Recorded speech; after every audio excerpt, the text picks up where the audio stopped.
Picture this, you're exhausted cradling your newborn for a quiet feed when your mother-in-law bursts and snatches him away with a smug grin, cooing, "This is my time now." Day after day, she hogs every moment while your husband watches and shrugs. But when I finally flipped the script and walked out with my baby, her desperate pleas echoed in the empty house she thought she owned. This is revenge that hits where it hurts. Family bonds. What's up, karma chasers? If you've ever dealt with a toxic in-law who treats your life like their playground, or a partner who won't back you up, this story will fuel your justice fantasies. Smash that like if you're ready for some sweet payback. Subscribe for weekly Reddit revenge drops and comment your own a mile horror below. Let's dive in. It's real and ridiculously satisfying. From the moment my little one entered the world, everything should have been magical. That new baby smelled tiny fingers wrapping around mine, the quiet glow of motherhood. But my mother-in-law, she turned it into a battlefield. Let's call her Karen for this story. A classic narcissist always. Center stage, her side of the family, the only one that mattered. She'd breeze into rooms like she owned them, perfume heavy and cloying voice, dripping with false sweetness that masked her sharp edges. My husband, bless his mama's boy heart, adored her. He'd grown up under her thumb and old habits diehard me. I was the outsider, the one who dared to carry her precious grandson. Then justice hit hard right after delivery. I was in the hospital bed, sore and swollen, finally alone with my baby boy. Let's call him Lo for little one. His soft breaths against my skin, the warm weight of him as I started to breastfeed. It was our moment, intimate and sacred. Then the door swung open without a knock. Karen strode in heels, clicking on the tile eyes, lighting up like she'd spotted treasure. "Oh, let Grandma have a turn," she chirped, reaching out before I could protest. Her hands cold from the AC plucked him from my arms mid-feed. I froze milk, still leaking, a flush of humiliation creeping up my neck. This is my baby, I thought, heart sinking like a stone in water, but I bit my tongue. New mom, exhaustion hormones raging, and that nagging voice whispering, "Don't rock the boat." We brought Lo home, and that's when the frustration really simmered. Our cozy apartment, once a haven with soft blankets and the faint scent of lavender from my diffuser, now felt invaded every time I'd settle into the rocking chair for a feed. She'd appear like a shadow hovering. "You're doing it wrong. Here, let me show you." Her fingers would pry him away, nails manicured and sharp against his delicate skin. I'd watch powerless as she paraded him around, cooing loudly enough to wake the neighbors' intimate moments. Forget it, once I was changing his diaper, humming a lullaby my own mom taught me, feeling that rare bubble of peace, and she swooped, grabbing him mid-wipe. "He needs fresh air with Grandma." The diaper cream smeared on my hands, the room suddenly cold without his warmth. It escalated from there, little jabs stacking like bricks. She'd interrupt my video calls with my parents, the ones where I'd finally vent their faces pixelated but full of love on the screen. "Oh, is that your mom? Tell her the baby's busy with his real family," she'd say, voice laced with that hypocritical edge, as if her interruptions weren't the problem, and the weight comments. Subtle at first, but cutting. I'd gained some pounds during pregnancy. Normal, right?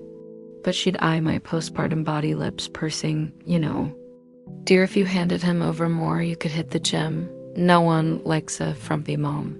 Her words stung like paper cuts, especially when I'd catch her reflection in the mirror, preening in her fitted dresses. Meanwhile, she only relinquished Lou when it was messy.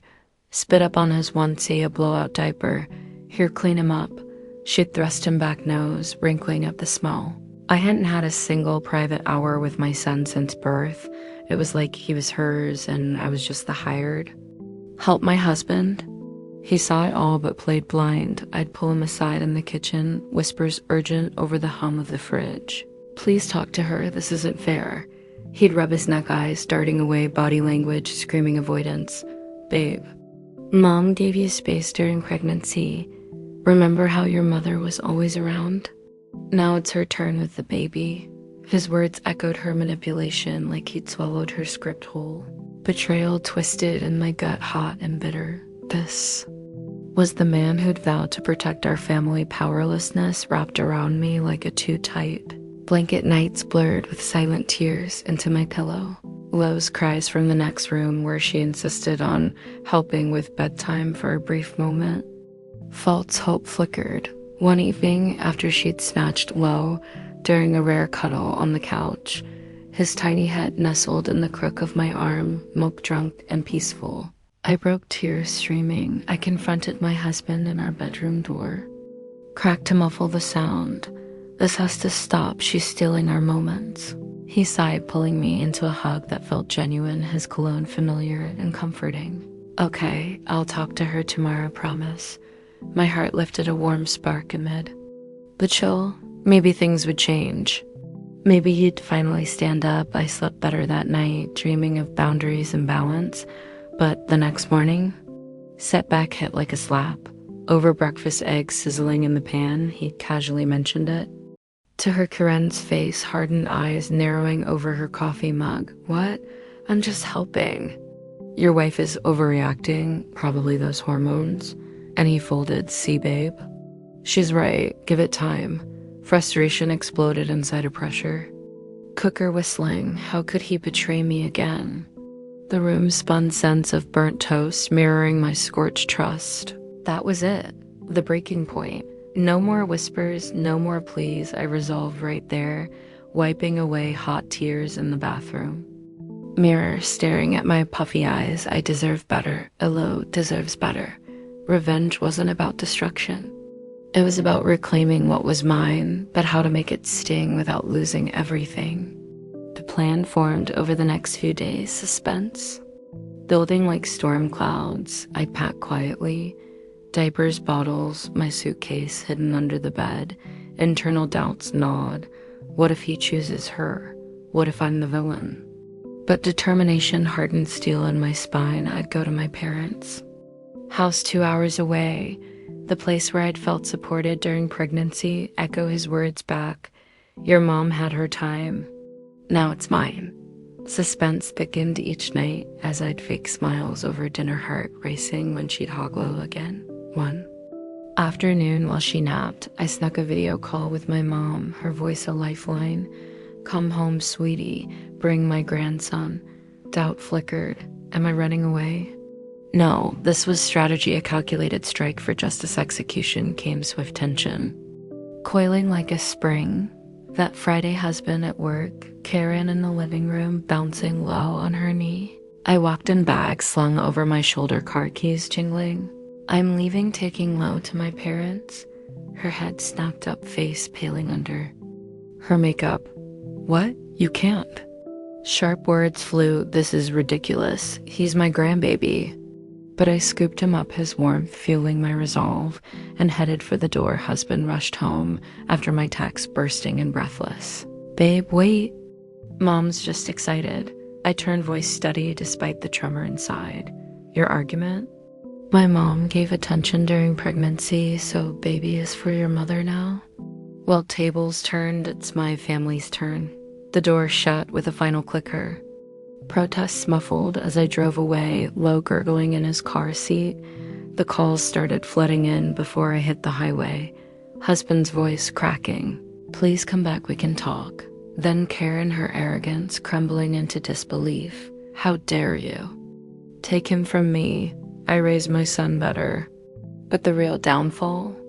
When I didn't budge, days turned to weeks at my parents' Lo, thriving in the peace, my mom's gentle hands a balm. They showed up unannounced one weekend, her face drawn makeup. Smudged from tears, body slumped in defeat. I miss him. Let me hold my grandson. Humiliation etched her features, that manipulative spark dimmed to desperation. Husband stood beside her eyes, downcast, finally mumbling, I was wrong, Mom. Overstepped, anger flashed in her glare at him, but it was too late.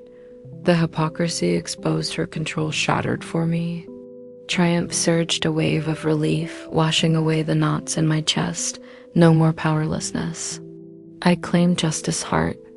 Light as Lo smiled up at me, Karma delivered not with shouts, but with the quiet power of walking away, leaving them to stew in the emptiness they'd created at its core. This revenge was about boundaries and balance, breaking free from the chains of disrespect to forge your own path. Karma reminds us, what you take without asking often slips through your fingers, and true justice empowers the wrong to rise stronger. If this tale of in-law karma gave you that satisfying shiver, pound the like button and share your wildest family revenge in the comments.